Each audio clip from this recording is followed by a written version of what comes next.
Sahabat Oase Rohani Katolik yang terkasih, salam damai untuk kita semua. Apa kabar hari ini? Semoga kita senantiasa diberikan kesehatan, sukacita, dan penyertaan kasih Tuhan dalam setiap langkah hidup kita. Hari ini kita merayakan Hari Raya Tritunggal Maha Kudus.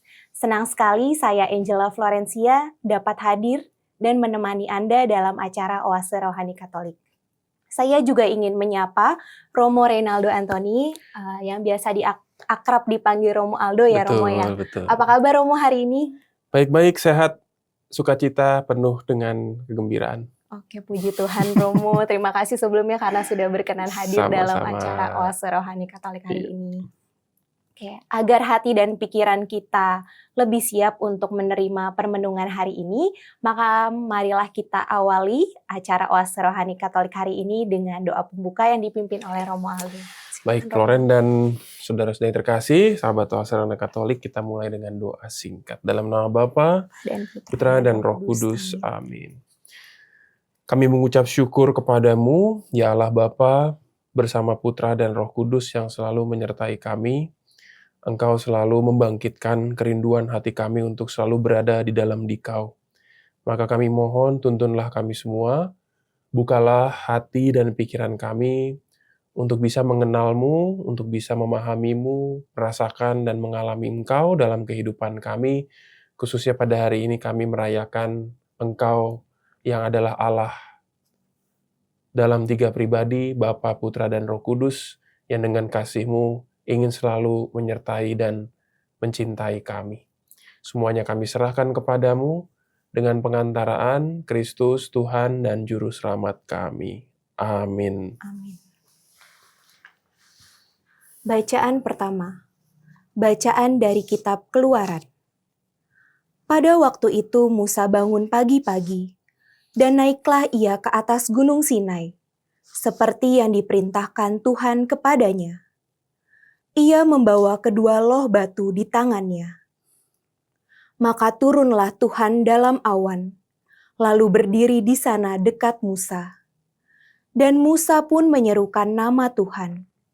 Berjalanlah Tuhan lewat di depan Musa sambil berseru, Tuhan adalah Allah yang penyayang dan pengasih, panjang sabar dan berlimpah kasih setianya. Segera Musa berlutut ke tanah, lalu sujud menyembah, serta berkata, Jikalau aku telah mendapat kasih karunia di hadapan-Mu ya Tuhan, berjalanlah kiranya Tuhan di tengah-tengah kami.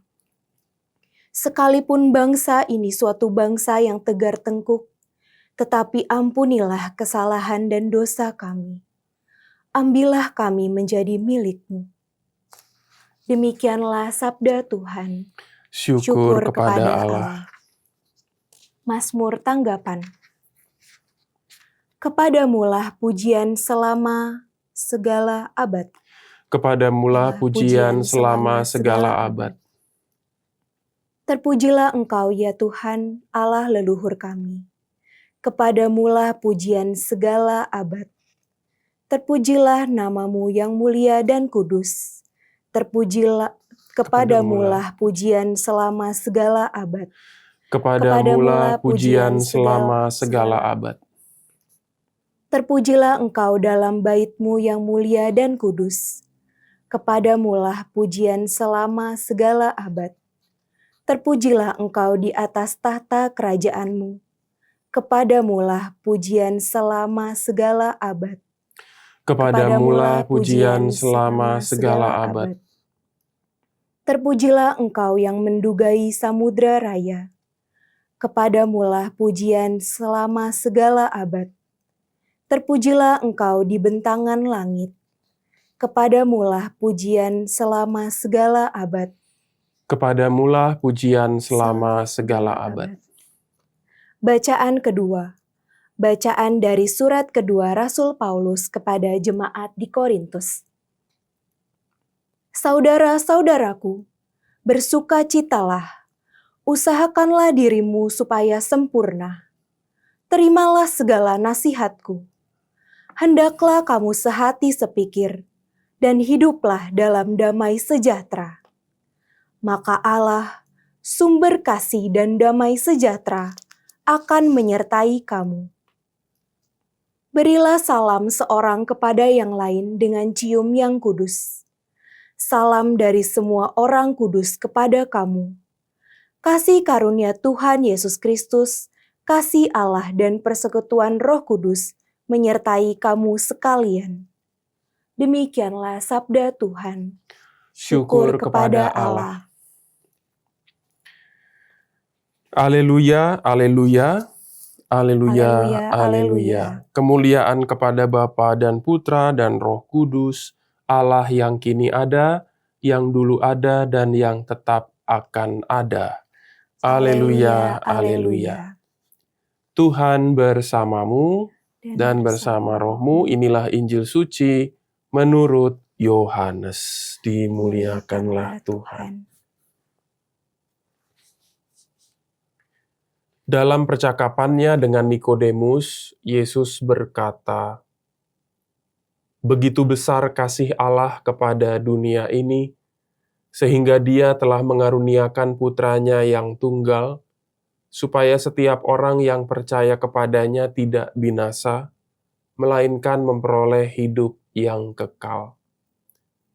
Sebab Allah mengutus Putranya ke dalam dunia, bukan untuk menghakimi dunia, melainkan supaya dunia diselamatkan melalui Dia.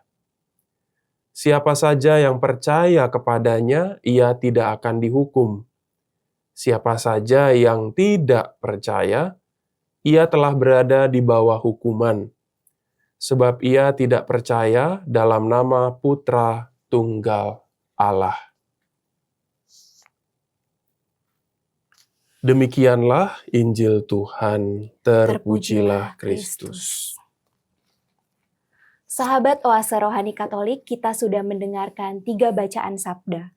Pada sesi pertama kali ini, Romo Aldo akan mengajak kita untuk merenungkan bacaan pertama dan bacaan kedua, serta memahami makna Hari Raya Tritunggal Maha Kudus di dalam kehidupan kita. Silakan Romo. Ya, Floren, terima kasih. Dan juga para sahabat Oase Rohani Katolik, hari ini hari yang sungguh spesial bagi iman kita, karena kita merayakan satu-satunya bentuk pewahyuan Allah bagi manusia, bahwa Allah mewahyukan dirinya sebagai Allah Tritunggal. Satu Allah dalam 3 pribadi, Bapa, Putra, dan Roh Kudus. Tapi tenang, hari ini, dalam episode ini, saya tidak akan mengajak kita, Floren juga, untuk mengerti semengerti-mengertinya lewat penjelasan dan analogi-analogi yang seringkali orang bikin. Karena topiknya yang sulit ya, Karena Romo, sulit. ya? Terus ini kan yang berhak menjelaskan apa itu Allah Tritunggal bukan kita. Meskipun kita boleh untuk mencari penjelasan, tapi menarik, sebagus apapun penjelasan yang bisa kita berikan kepada orang, misalnya saya mau menjelaskan Allah Tritunggal kepada Floren gitu, itu akan susah, akan sulit, karena seringkali orang punya pengertian untuk dirinya sendiri, lalu dia mau menjelaskan gitu ke orang tuh nggak nyambung gitu. Kadang-kadang saya lihat di media sosial juga nggak banyak sih, beberapa misalnya, wah Allah Tritunggal tuh begini, kayak keluarga, bapak, ibu, dan anak. Allah Tritunggal tuh kayak kopi susu gula gitu, ada kopi, ada susu, ada gula, macam-macam lah gitu, banyak analogi-analogi. Tapi sekali lagi, Allah Tritunggal itu bukan dimaksudkan untuk dijelaskan. Tetapi saya merasa Allah Tritunggal itu justru adalah saat dimana kita diundang untuk merasakan dan mengalami Dia gitu. Santo Agustinus itu kan pernah bilang bahwa apalah artinya isi otak kita ini yang cuman sebesar ini harus memahami misteri Allah yang seperti samudra luas besarnya gitu, keloloten gitu, nggak bisa. Jadi sudah menyerah aja. Tapi menyerah bukan arti pasif, tapi menyerah. Ya udahlah, sekarang aku mau mengalami dan merasakan Allah Tritunggal itu seperti apa. Nah itu, jadi hari ini sebetulnya mau mengajak Bapak Ibu Saudara yang terkasih untuk berhenti mencari penjelasan. Tapi sekarang mulailah merasakan, mengalami, dan hidup di dalam Allah Tritunggal. Mengapa saya bilang begitu? Karena bacaan-bacaan hari ini tuh tidak memberikan penjelasan juga. Gitu. Jadi mau cari kemana penjelasannya? Gitu. Kenapa saya bilang tidak memberikan penjelasan? Karena 3 bacaan hari ini, secara khusus bacaan pertama dan bacaan kedua, itu justru mengisahkan bagaimana orang-orang itu mengalami kehadiran Allah dalam hidup mereka. Contoh, bacaan pertama tadi ya, Floren ya. Bacaan pertama itu ada tokoh namanya Musa. Musa ini mengalami Tuhan yang kayak gimana. Nah, ini menarik nih ceritanya, Floren. Jadi Musa itu kan ketemu Tuhan 3 kali ya. Waktu dia dipanggil, waktu ketemu di Gunung Sinai, lalu ini ketemu yang kedua kali di Gunung Sinai. Waktu ketemu di Gunung Sinai yang pertama, kan memang disuruh buat 2 loh batu itu ya. Memahat itu macam-macam dengan 10 perintah Allah. Tapi waktu itu Musa saking dongkolnya ya, itu 2 loh batu yang habis dia pahat baik-baik itu dia turun ke bawah, dipatahin, namanya dihancurin. Saking marahnya. Kenapa marah? Karena dia marah sama orang-orang Israel yang dia tinggal sebentar tiba-tiba orang itu. Iya benar itu, bikin lembu emas itu. Wah, nggak tahu diuntung lu gitu mungkin. Jadi Musa itu sangat dongkol, dan dia sangat dongkolnya itu dia merasa udah mending bangsa ini dihukum aja dah gitu. Musa lupa akan satu identitas Allah yang tidak pernah berubah, dan itu justru harus dialami oleh Musa dulu. Dan ternyata pengalaman identitas Allah itu yang saya maksud adalah Allah adalah kasih dan penyayang, itu harus dialami oleh Musa dulu, sehingga Musa juga harus menjadi pribadi yang seperti Allah ya, pengasih dan penyayang. Maka ketika dia pergi lagi ke Gunung Sinai untuk kedua kalinya, dan dia membawa 2 loh batu yang baru, ya, di situ dia ketemu Tuhan lagi, dan Tuhan berjalan menegaskan kembali sifatnya di hadapan Musa.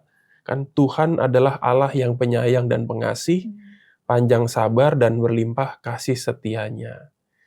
Jadi sebelum Allah yang demikian itu diwartakan oleh Musa kepada bangsa Israel, Musa sendiri harus ngalamin dulu Allah yang penyayang dan pengasih, panjang sabar dan berlimpah kasih setianya itu kayak apa. Jadi dengan demikian kalau Musa mengalami, maka Musa harus menjadikan sifat yang sama menjadi bagian dari dirinya. Kan kadang-kadang kita dalam kehidupan gitu ya, Floren ya. Yang suka menghukum tuh bukan Tuhan sebetulnya. Cuman orang-orangnya yang suka. Manusia tukang judge Romo sekarang. Iya kan? Suka menghakimi, suka menilai. Padahal Tuhan nggak menghakimi. Apalagi yang menghakimi itu dalam tanda kutip ya, orang-orang yang dipercaya sebagai wakil Tuhan gitu.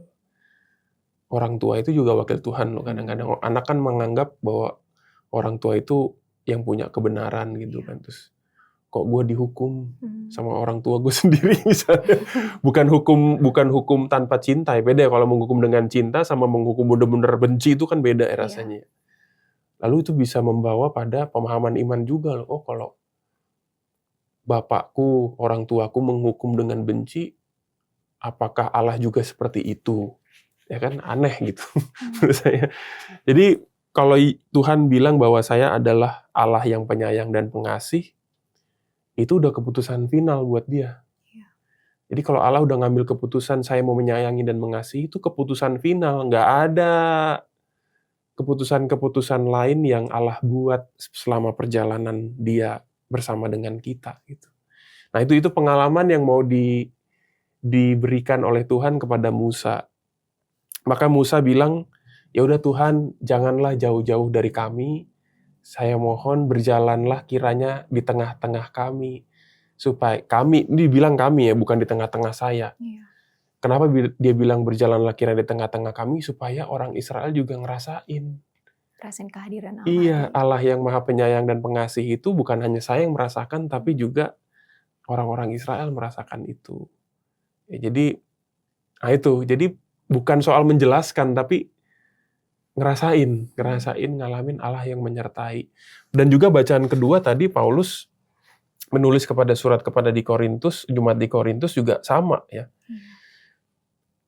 Doanya di ayat 13, kasih karunia Tuhan Yesus Kristus, kasih karunia Tuhan, kasih dari Tuhan Yesus, kasih Allah, dan persekutuan Roh Kudus menyertai kamu sekalian. Ya itu. Pengalaman disertai, pengalaman bersama dengan berjalan bersama.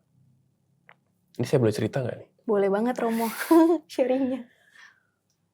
Satu hal yang kan ada hal-hal, kenapa saya bilang Allah Tritunggal itu nggak perlu dijelaskan, tapi perlu dialami dan dirasakan. Ada kata-kata atau pengalaman-pengalaman yang nggak bisa dijelaskan, tapi kita bisa mendapatkan pengertian lewat pengalaman. Ini satu pengalaman nih. Saya waktu itu pergi bersama dengan rekan Romo saya, Romo yang sudah bersama dengan saya dari sejak seminari menengah. Namanya Romo Sony. Sampai sekarang kita udah bareng-bareng sekian lama, dari satu angkatan sampai sekarang. Kemarin dia tugas di Papua tahun ini, lalu kemarin dia ambil libur setelah Paskah, lalu bukan tiba-tiba, dia main ke tempat saya di paroki. Terus dia nyeletuk, "Dok, kita jalan yuk berdua." "Kemana?" "Bali yuk, Bali." Terus saya mikir, kalau ke Bali berdua, naik pesawat, berapa sih ke Bali? 1,5 jam ya? Iya. 2 jam, 1,5 jam, terus sampai di Bali, terus kita bingung mau ngapain. Nggak seru Son, kalau cuma gitu doang. Gimana kalau kita ambil jalan darat, Son? Kita cari jalan yang paling susah sampai ke Bali gimana, Son? Jadi kita bukan nyari tujuannya, kita nyari perjalanannya. Gimana, Son? Ngapain? Pakai apa? Tebak pakai apa? Pakai mobil. Waduh, kurang menderita itu. Naik sepeda. Luar biasa, Romo. Jadi kami berdua bawa sepeda lipat. Tapi nggak full goes, kita masukin sepedanya ke kereta. Dari Jakarta kita ke Surabaya, itu full hampir 12, ya 8 jam, 7,5 jam naik Argo. Habis itu di Surabaya sampai di pagi kita keliling-keliling naik sepeda di Surabaya. Nyari sarapan sambil nunggu kereta jam 9 dari Surabaya ke Ketapang 6 jam. Jadi 7,5 jam plus 6 jam, terus sampai di Ketapang. Di Ketapang kita nginep sekamar berdua, ngobrol-ngobrol. Habis itu kita nyebrang naik sepeda tuh, naik ferry, nyebrang ke Bali. Sampai di Singaraja, di Gilimanuk, terus ke Singaraja. Dari Singaraja kita naik ke Kintamani. Dari Kintamani kita dijemput ya, ada temannya Romo Sony. Dari Kintamani kita naik sepeda, turun ke Ubud. Gitu gue saja bareng-bareng. Sempat ban sepedanya Romo Sony pecah, terus kita ganti di jalan. Gitu. Pokoknya singkat cerita, selesai perjalanan itu, seminggu, kami pulang hari Jumat sampai Jakarta Sabtu pagi. Pulang-pulang saya meneliti batin saya tuh. Ada satu perasaan yang saya susah jelasinnya, tapi bisa diwakili dengan satu kata. Penuh. Itu nggak bisa dijelasin. Kata penuh itu saya nggak bisa jelasin. Hati yang penuh itu saya nggak bisa jelasin. Tapi saya rasa penuh aja gitu. Penuh itu saya rasakan, ya dalam perjalanan itu, saya duduk berdua sebelah-sebelahan sama Romo Sony. Kadang kita ngobrol deep ya, tentang imam. Terus dalam perjalanan itu saya merasa, kok kita ini berdua tuh cuman 2 orang goblok aja sebetulnya. Dua orang bodoh, 2 orang goblok yang dengan segala keterbatasan dan kelemahan cuman berusaha untuk setia sama keputusan yang udah kami ambil sebagai imam. Udah gitu. Jadi kita cerita kebodohan-kebodohan kami berdua gitu di dalam perjalanan. Terus kadang dia tidur, saya melek. Saya tidur, dia melek. Kita nggak tidur, nggak ngobrol, tapi cuma nikmatin perjalanan aja di kereta gitu. Terus tanpa perencanaan, kita mau makan di mana nih? Udah kita keliling dulu. Ada toko buka, belok gitu. Waktu sarapan kita cerita. Saya rasa pulang-pulang tuh rasa penuh gitu, rasa penuh karena ada sebuah keyakinan dalam diri saya bahwa saya menjalani panggilan ini meskipun dalam beberapa momen saya merasakan sendirian gitu. Tapi saya nggak sendiri, ada teman saya juga sedang berjuang di tempat yang jauh dengan pengalaman yang berbeda tapi di arah yang sama. Meskipun kami berjauhan gitu. itu yang nggak bisa saya jelasin. Gimana tuh yang jelasin kata penuh itu ya?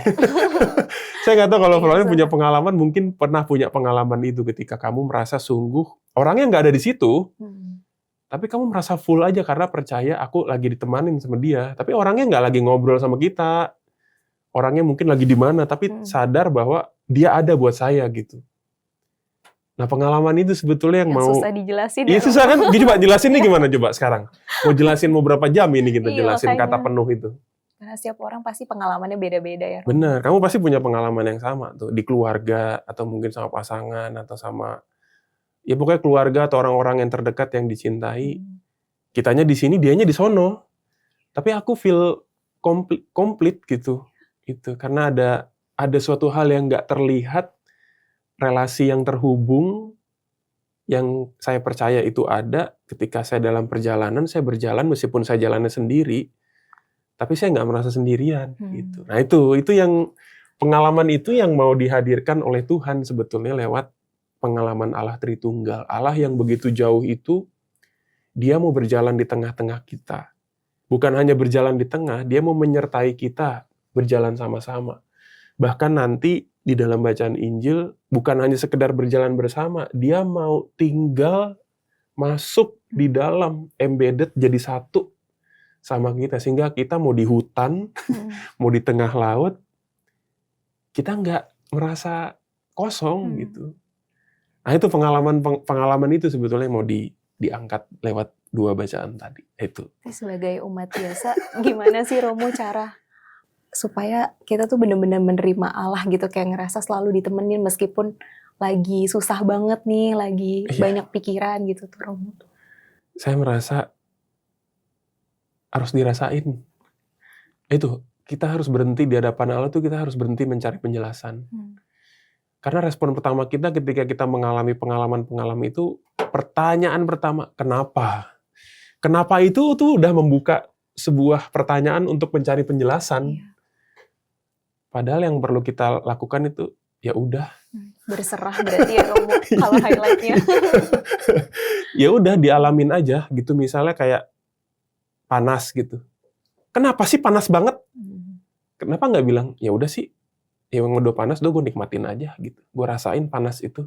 Tanda bahwa kita hidup emang lagi ngerasain panas. Jangan dimatiin rasanya, karena nanti kalau kita mati rasa tuh cuma pas mati doang, udah. Masalahnya kita masih hidup, rasain semua. Mau dingin, mau sakit. Rasain rasanya dikecewakan tuh dirasain. Sedih dirasain. Jangan sedih, pura-pura gembira. Jangan. Masalahnya sekarang tuh dunia kita tuh sebegitu banyak topengnya ya. Iya betul. Dan semua diakomodir. Apalagi di media sosial. Betul. Iya. Orang nih harusnya emang lagi susah. Cuma di media sosial dia nggak berusaha, orang nggak tahu dia lagi susah. Lalu dia pakai gambaran pencitraan diri. Happy, lagi jalan-jalan. Padahal hatinya lagi kosong. Tampakin aja udah memang lagi kosong gitu. Saya lagi kosong, memang saya lagi butuh bantuan, ya udah gitu. Hati-hati ketika orang bilang kenapa, wah itu jangan gitu. Kalau bicara dengan Tuhan, buang jauh-jauh deh. Tuhan saya lagi berat, nggak apa-apa Tuhan saya mau rasain keberatan ini, udah. Iya, berarti yang harus diubah mindset dan pola pikirnya sih Romo. Jelas. Kan Musa juga sama ya. Mungkin dia akan bertanya, kok lu bisa sih mencintai umat lu yang nggak tahu diri kayak begini, yang udah ngecewain kok bisa sih? Itu cari penjelasan. Ya udah Musa, lu alamin aja Tuhan yang sangat mencintai umat yang begitu nggak setianya begitu, tapi dia tetap mencintai. Ya, rasain aja gitu, dialamin. Nanti akan mendapatkan pengertiannya sendiri. Oh, hidup dalam kasih Tuhan tuh kayak gini rasanya. Coba jelasin. Ya nggak tahu saya gimana cara jelasin, tapi saya ngerasain betul gitu.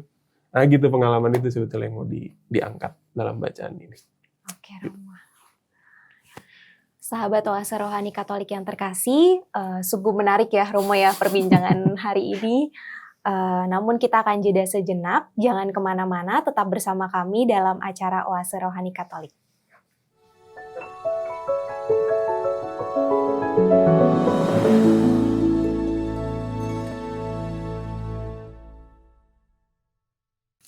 Sahabat Oase Rohani Katolik yang terkasih, terima kasih karena sudah setia bersama kami, Romo Reynaldo Antoni dan saya Angela Florencia.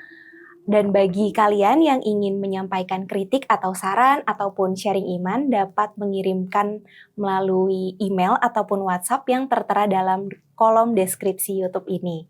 Dan sekarang kita akan melanjutkan perbincangan tentang Sabda Tuhan yang luar biasa menarik ya Romo ya. Iya. Dan sekarang fokusnya lebih ke bacaan Injil ya Romo ya. Tadi sudah bacaan pertama, bacaan kedua, kita sudah masuk ke dalam pengalaman Musa dan Santo Paulus yang mereka juga tidak mendapatkan penjelasan tentang siapa itu Allah, tapi mereka membiarkan diri mengalami Allah yang berjalan di tengah-tengah mereka, Allah yang kasih-Nya menyertai diri Paulus dan juga ingin juga dialami oleh jemaat-jemaat di Korintus. Nah, kita masuk dalam bacaan Injil. Nah, hari ini kita mendengar secara gamblang dari sabda Yesus sendiri. Ya. Di sini Yesus bicara dengan Nikodemus dan mengungkapkan satu pewahyuan Allah yang sungguh luar biasa dan sempurna dan paripurna. Pewahyuannya itu diungkapkan dalam satu kalimat ini. Ayat 16. Begitu besar kasih Allah kepada dunia ini, sehingga Dia telah itu berarti kata waktu past tense ya, telah kan, mengaruniakan putranya yang tunggal, supaya itu berarti future. Iya, future. Supaya setiap orang yang percaya kepadanya tidak binasa, melainkan memperoleh hidup yang kekal. Jadi ada dulu, sekarang, dan yang akan datang. Dan semuanya diikat pada satu kualitas sifat Allah yang disebutkan oleh Yesus. Begitu besar kasih Allah. Makanya saya bilang tadi, ini keputusan Dia. Dan Allah itu karena sifatnya kekal, keputusannya juga kekal, dan tidak diubah barang sedetik pun. Kalau Dia mau memutuskan untuk mencintai, maka Dia akan terus mencintai. No matter what. Ya. Maka Dia bilang, begitu besar kasih Allah kepada dunia. Nah, dunia ini kan temporary. Iya. Bener ya? Bener. Tidak permanen. Sebentar-sebentar di atas, sebentar-sebentar di bawah. Sebentar-sebentar mencintai, sebentar-sebentar ditinggalin.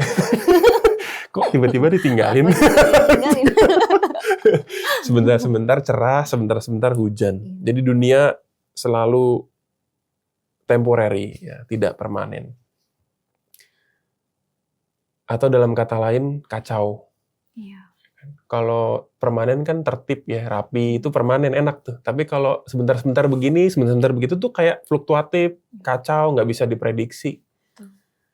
Tapi berhadapan dengan kekacauan yang unpredictable, yang selalu berubah-ubah, Tuhan hadir membawa kasih-Nya yang tetap, yang predictable, yang konsisten, yang teratur, dan penuh komitmen.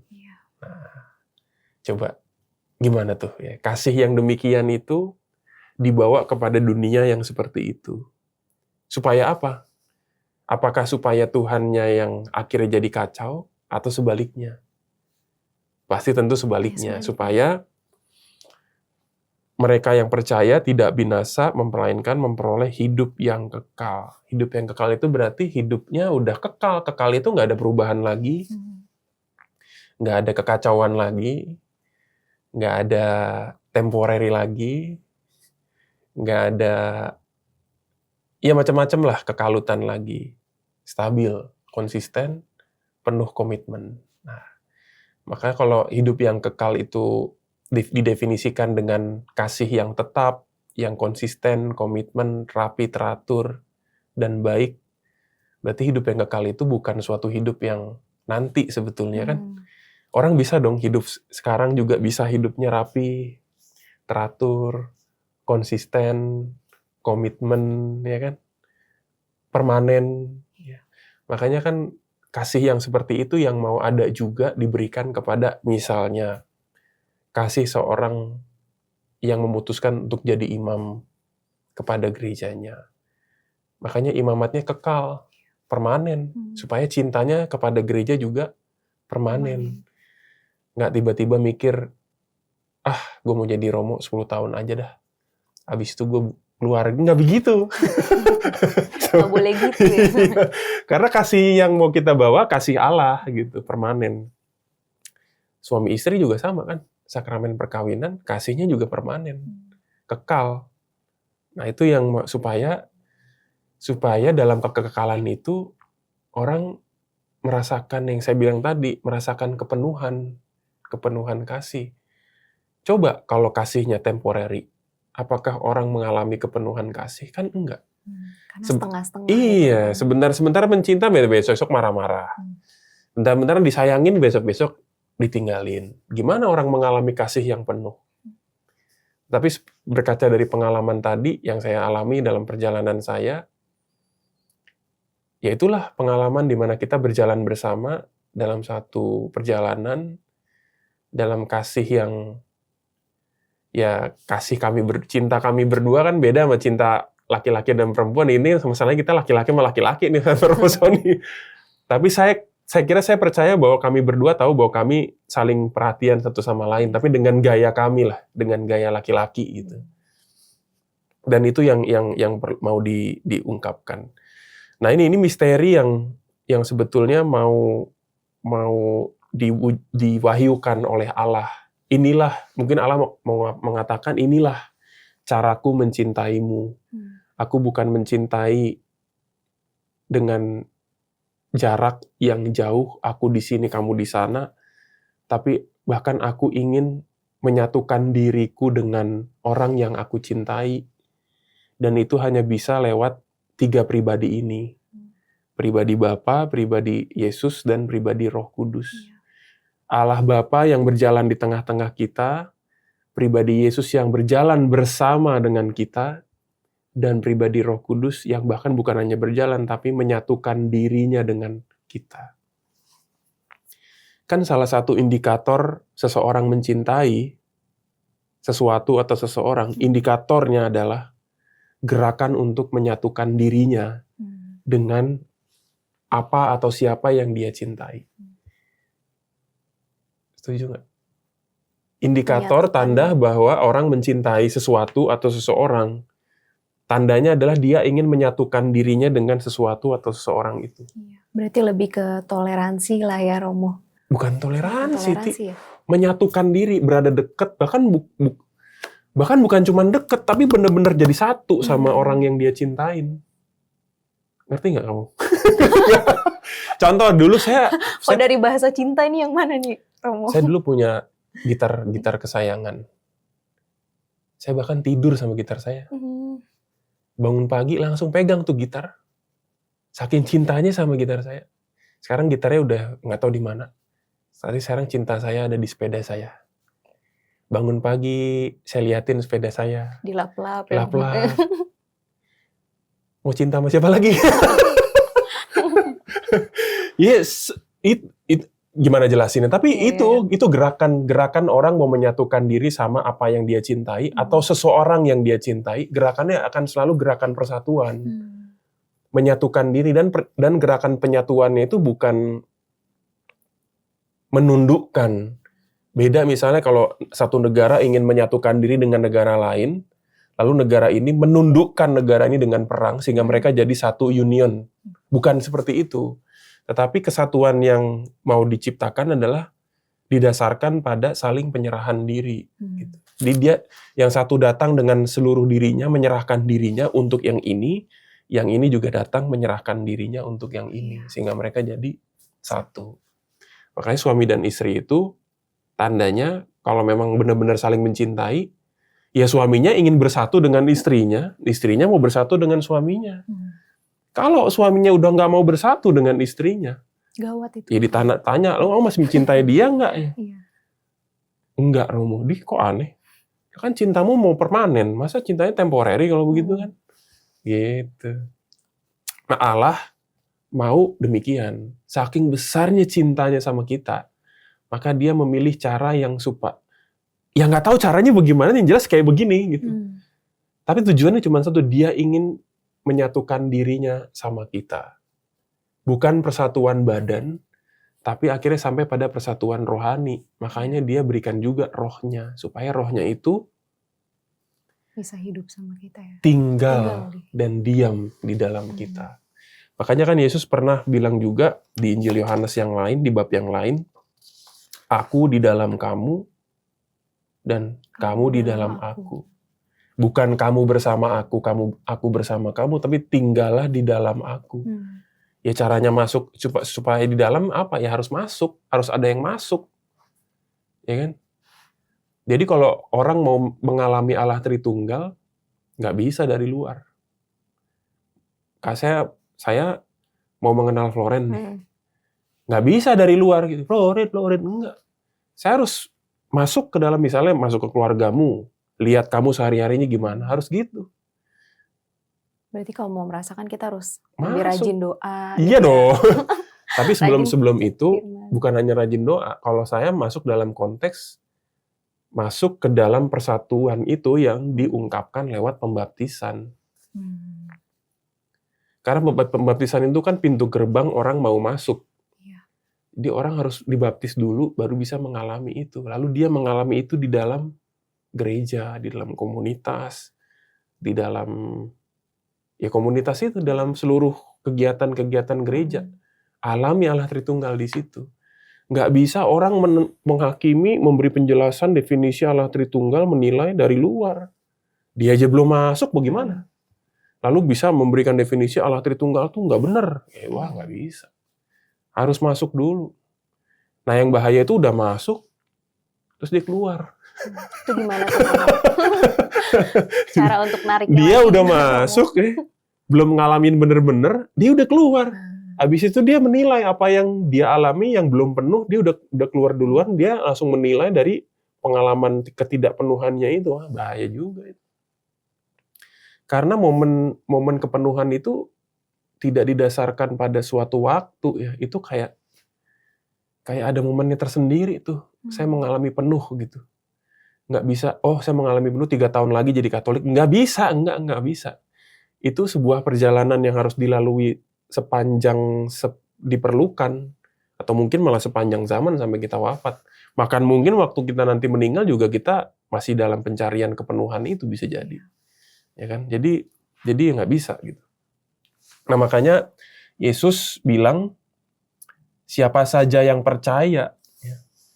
Nah, percaya itu pintu awal sebelum akhirnya orang memberikan dirinya dibaptis.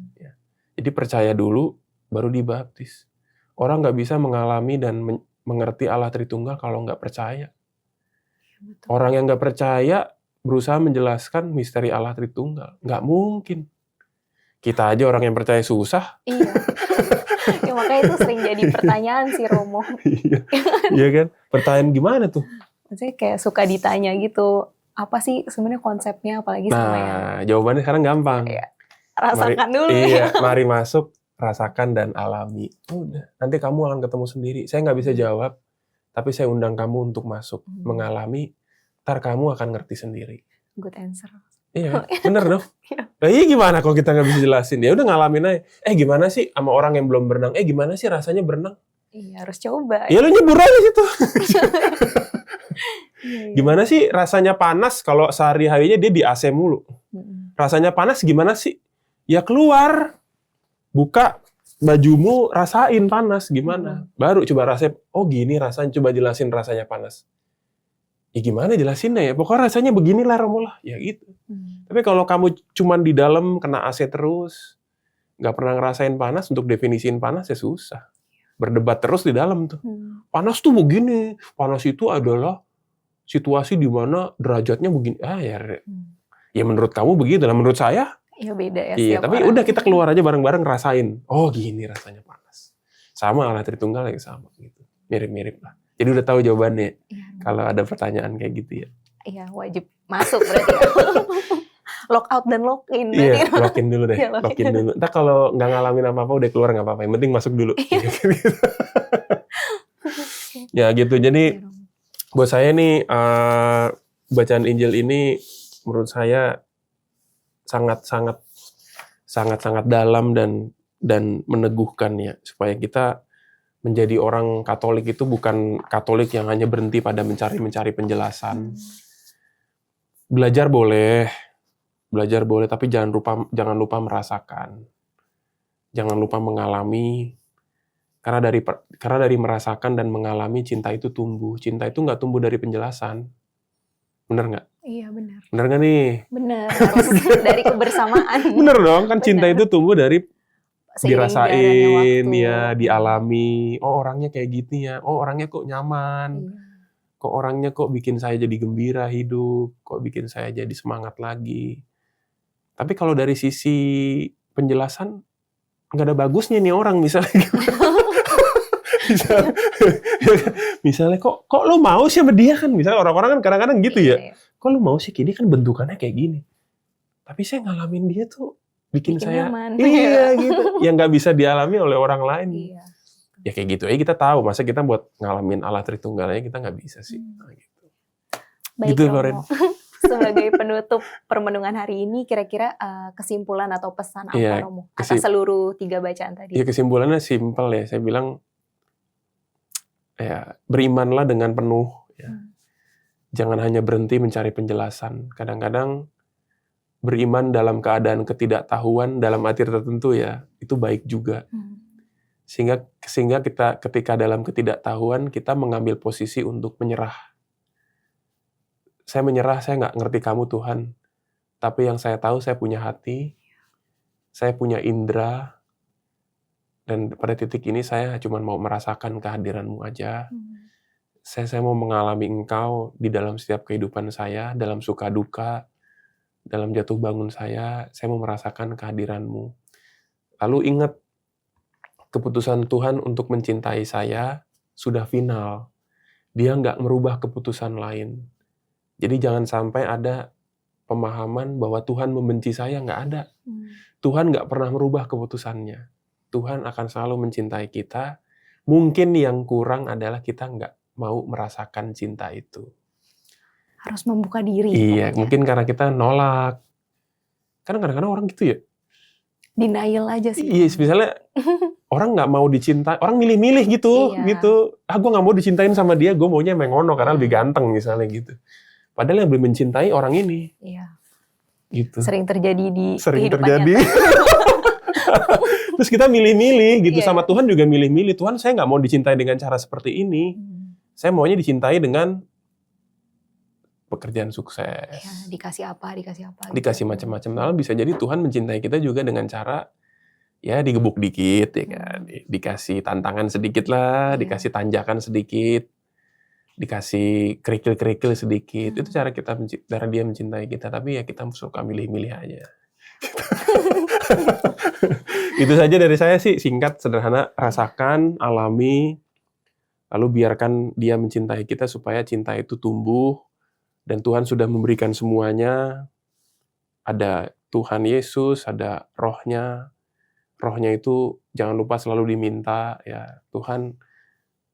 Kalau Anda semua itu mengalami kesulitan, jangan minta kesulitan diselesaikan, tapi minta Roh Kudus supaya kita kuat menyelesaikan tugas itu. Itu yang paling penting. Tuhan tolong tinggal bersama dengan saya supaya saya bisa ngerjain ini sampai selesai. Saya nggak menyerah. Gitu. Terima kasih Romo atas permenungannya hari ini, luar biasa banget. Ya. Semoga sabda Tuhan yang tadi disampaikan dan juga permenungan dari Romo Aldo membuat iman kita tentunya semakin kuat lagi dan percaya sama Tuhan Yesus. Sebagai penutup acara Wase hari ini, Romo, kami berkenan mohon minta doa berkatnya. Oke. Baik, sahabat Suara Katolik, mari kita tutup dengan doa. Kita hening sejenak.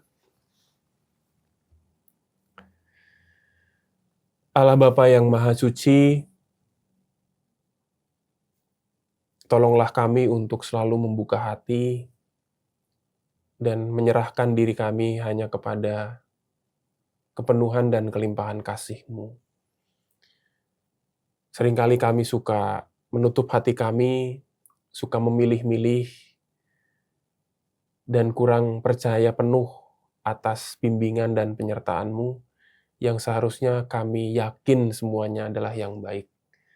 Maka semoga lewat perjumpaan kami ini, kami sungguh disadarkan bagaimana Engkau mewahyukan diri-Mu yang penuh kasih itu dalam cara yang sepenuh-penuhnya dengan memberikan seluruh diri-Mu untuk kami supaya Engkau boleh bersatu dengan kami, agar Engkau tinggal di dalam kami dan kami di dalam Engkau.